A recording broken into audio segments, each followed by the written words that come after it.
Web bulletin की शुरुआत सीधा विदेशी बाजार के संकेतों के साथ एशियाई बाजार एसजीएक्स निफ्टी की तरफ से शुरुआत हम अच्छी होती हुई दिख रहे हैं। हल्की सी बढ़त के साथ करीब 40 अंकों की तेजी पर एसजीएक्स निफ्टी 17,361 के लेवल्स पर ट्रेड करता हुआ।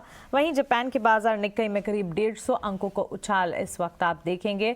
साथ ही अगर बीती रात अमेरिकी बाजार की अगर बात करें, लगातार 2 ट्रेडिंग सेशन से हम देख रहे हैं कि अमेरिकन मार्केट्स में कमजोरी जो है वो अब बढ़ती हुई नजर आ रही है। डाउ में 400 अंकों की कमजोरी हमने देखी और दिन के निचले स्तर पर क्लोजिंग वहां पर नजर आई। नैस्डैक और एसएनपी में भी 0.25% की गिरावट के साथ कामकाज देखने को मिला। जैसे कि आप देख सकते हैं आपकी टीवी स्क्रीन पर, अमेरिकी बाजार में गिरावट का ट्रेंड लाल निशान के साथ डाउ, नैस्डैक और एसएनपी में। टेक्नोलॉजी हैवी काउंटर्स में जो लगातार हम डेवलपमेंट्स देख रहे हैं उसका एक इम्पैक्ट है जो कि नैस्डैक पर पड़ता हुआ। साथ ही वहां पर भी रिजल्ट सीजन है तो क्लियरली रिजल्ट सीजन का भी इम्पैक्ट। लेकिन आपको बता दें यहाँ पर एक और बड़ा डेवलपमेंट होता हुआ दिखा, वो है कि US speaker Nancy Pelosi Taiwan पहुंची। चीन की धमकियों के बावजूद उन्होंने ये स्टेप उठाया। उसके बाद ताइवान के राष्ट्रपति के साथ एक प्रेस कॉन्फ्रेंस पर भी बातचीत चल रही है। इन तमाम चीजों का इम्पैक्ट है जो कि ग्लोबल सेटअप पर बिल्कुल पड़ता दिखेगा। चलिए विस्तार से ग्लोबल संकेत कैसे नजर आ रहे हैं, कमोडिटी मार्केट, करेंसी और क्रिप्टो की चाल कैसी है, ये जान लेते हैं। बताने के लिए हमारे साथ पूजा जुड़ गई हैं। गुड मॉर्निंग पूजा, बताएं।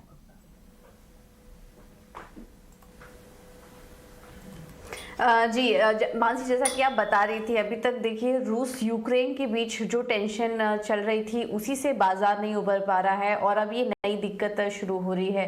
यूएस चीन के बीच जो टेंशन है अब उससे कहीं ना कहीं बाजार में एक नर्वसनेस का माहौल बन रहा है और अब जितने भी ग्लोबल दुनिया भर के बाजार हैं वो इस सिचुएशन को अब एनालिसिस करने में लगे हुए कितना इम्पैक्ट पड़ सकता है।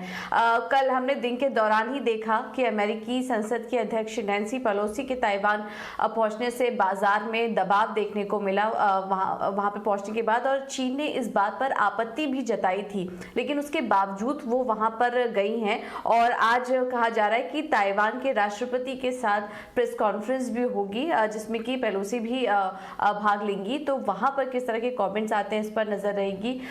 और इस बीच हम देख रहे हैं कि चीन ने भी जो अपने सैनिक हैं वो लगा दिए हैं ताइवान के बॉर्डर्स पर। तो इस बीच हम देख रहे हैं कि टेंशन दोनों ही देशों के बीच बढ़ता जा रहा है और अब देखना होगा कि ये जो पूरा माहौल है ये आगे किस तरह का रूप ले सकता है। और इस बीच एक और चीज हुई है, कल 3 फेडरल रिजर्व प्रेसिडेंट ने ब्याज दरों में और बढ़त की बात की है और इससे भी हमने देखा कि बाजार में जो गिरावट थी वो और बढ़ गई। शुरुआत अच्छी हुई थी, अमेरिकी बाजारों की हर निशान में थे, लेकिन उसके बाद जैसे ही इस तरह के डेवलपमेंट होने लगे फिर एक नर्वसनेस बढ़ती गई और दिन के निचले स्तर पर कल हमने देखा कि बाजार ने क्लोजिंग दी है।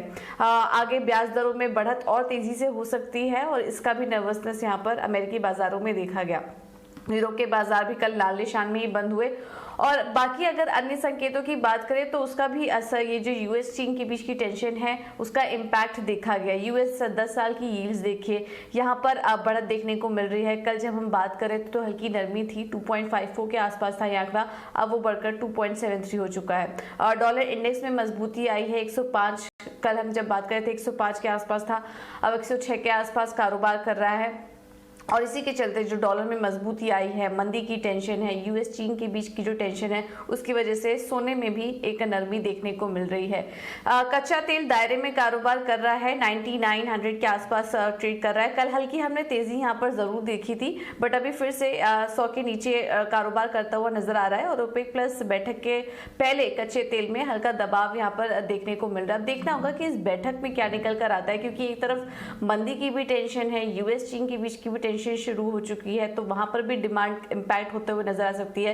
तो इस बीच कच्चा तेल, काफी सारे फैक्टर्स इसके लिए प्ले आउट कर रहे हैं, तो देखना होगा कि कच्चे तेल में भी आगे किस तरह की चाल बनती है और नजर ओपेक प्लस देश की बैठक पर रहेगी कि किस तरह का आउटकम वहां से निकल कर आता है। फिलहाल जो पूरा मूड और माहौल है वो थोड़ा नर्वसनेस का है, कॉशियस है बाजार।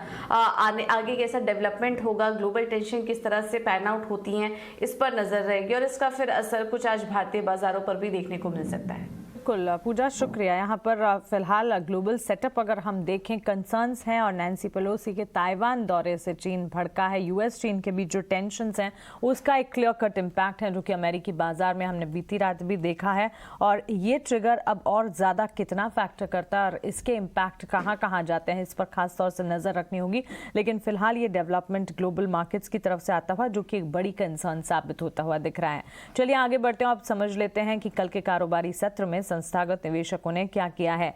एफआईएस डीआईएस का एक्शन और एफआईएस की खरीदारी तो जैसे कि आप देख रहे हैं हर रोज बढ़ रही है। और इनफैक्ट कैश मार्केट में खरीदारी के आंकड़े अगर देखें, 825 करोड़ की खरीदारी एफआईएस की तरफ से कैश मार्केट में होती हुई। पिछले दिनों कुछ बड़े आंकड़े हमने 2000 करोड़ तक के भी लेवल्स देखे थे, लेकिन आज 825 करोड़ की। लेकिन पॉजिटिव है कि खरीदारी अब भी जारी है।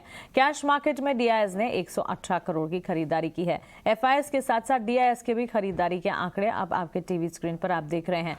वायदा बाजार में हालांकि एफआईएस की फिलहाल कल के जो आंकड़े वो सेलिंग के आते हुए नजर आ रहे हैं। इंडेक्स फ्यूचर्स में 2727 करोड़ की बिकवाली, वहीं इंडेक्स ऑप्शंस में 5344 करोड़ की बिकवाली यहाँ पर।